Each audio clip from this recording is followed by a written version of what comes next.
Welcome to A Mason's Work, the podcast where we review Masonic symbols and illustrate how they can be used to solve problems in everyday life. With your host, Brian Mattox, a proud member of the Craftsman Online Media Network. No conversation about the lodge would be complete without conversations about, and I know you'd say your trustees would say the trustees, your secretary, your treasurer would say the secretary or the treasurer. But from a symbolic perspective, I want to say no lodge discussion would be complete without the guards. So you have the inner guards, the outer guards. In my jurisdiction, they're called pursuivant. You have a Tyler, and then you have masters of ceremonies, junior and senior, and they all guard different doors and they all have different jobs. But if you approach that symbolically, their job is to essentially prevent the lodge from getting disrupted. They're to secure the lodge, and from a mental and internal perspective, this is really about managing distraction while you are in reflection. It's about knowing when and where to solicit guidance and help and invite folks into the lodge, knowing when and how to approach solving a problem and from which perspective. So, the preparing room guard, the junior master of ceremonies, make sure that no one comes out of the preparing room unprepared.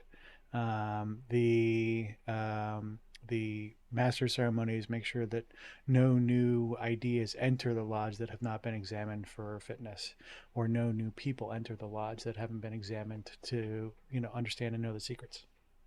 The pursuivant and the Tyler work together to make sure that no outside distractions disturb the function of the lodge. And the same reality holds true with you in reflection. You need to find a place to be that is free from disruption and distraction. You need to find when you invite new ideas in to be evaluated, when you invite new concepts in or approach new directions or new problems you want to solve, you want to make sure that you are they're going through all of the proper sort of channels before you let them in. Are you being offensive or defensive with this idea? Are you allowing it time and space to mature? Is this a distraction worth stopping what you're doing? These are all questions that kind of inner and outer guard, that defender kind of mindset really serves you well as you go through your Masonic experiences. So don't be afraid to listen to those voices that serve as that caution, they're that alert function as you are in reflection, because they will more often than not tell you when you are about to get derailed, and so don't be afraid to sit in those chairs as well. The views represented in this podcast are those of the speaker alone and are not representative of any grand or subordinate lodge.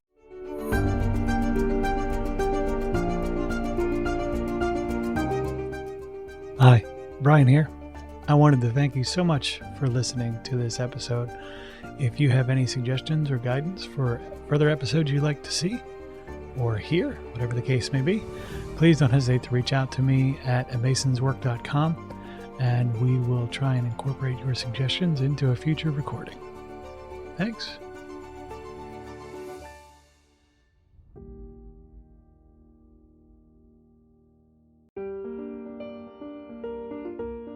Freemasonry teaches us that the true work is within, a lifelong journey of reflection, discipline, and discovery.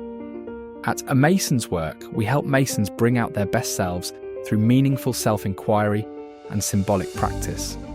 From personal reflection to lodge engagement, we offer tools that turn symbols into action. Visit us at amasonswork.com. The work is within. The time is now.